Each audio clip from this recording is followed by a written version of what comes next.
Ricky, the Rock That Couldn't Roll, written by Mr. J, illustrated by Aaron Wozniak.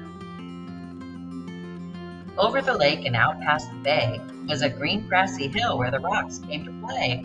They would race to the top to take in the view, then roll their way down, the way rocks love to do. There were Kip, Pip, and Chester, and Marvin the Boulder. Ignatius played too, though he was much older.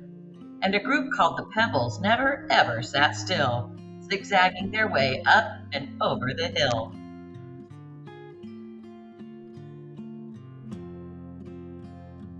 Kai was a meteorite and not from this planet, and Maya was lava, but taken for granite. Stu was the smart one, Parker the clown, and grumpy old Ebert rolled round with a frown. Gabby was sassy, Lacey had flair, Emma was giggly, and Hut had black hair. How do you make a tissue dance? Seriously.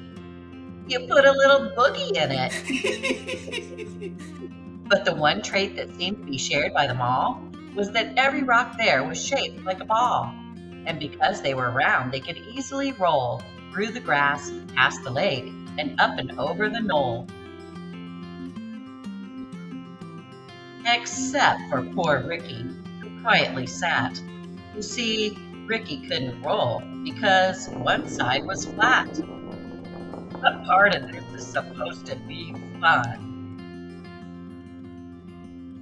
His friends didn't get it. "Come roll," they would chant. So Ricky tried, but replied, "I'm sorry, I can't."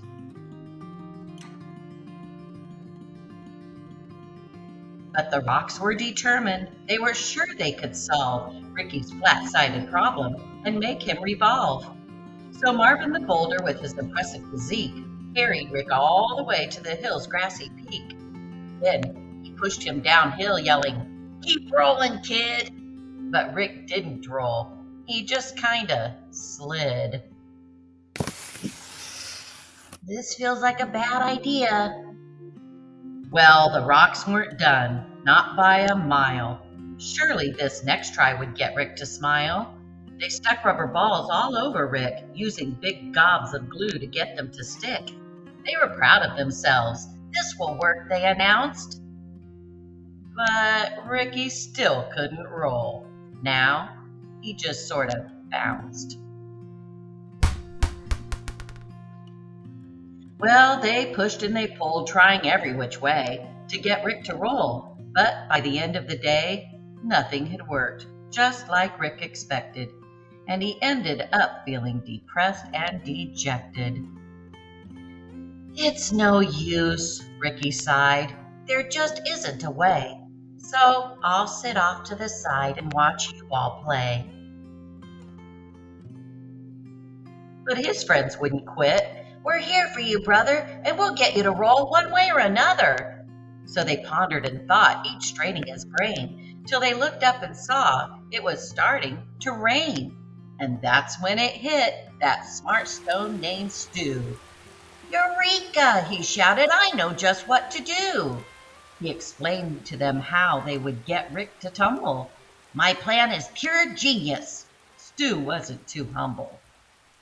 So they carried our hero down the road about a mile, to the lake where they gathered up mud they could pile on the flat side of Rick, creating a mound that they shaped smooth and sculpted until it was round. Then, after the rain with the sun in the sky, they left him to bake till the mud was all dry. They gathered up vines and one colorful feather that they wrapped all round Rick to keep it together. Does anyone have a towel?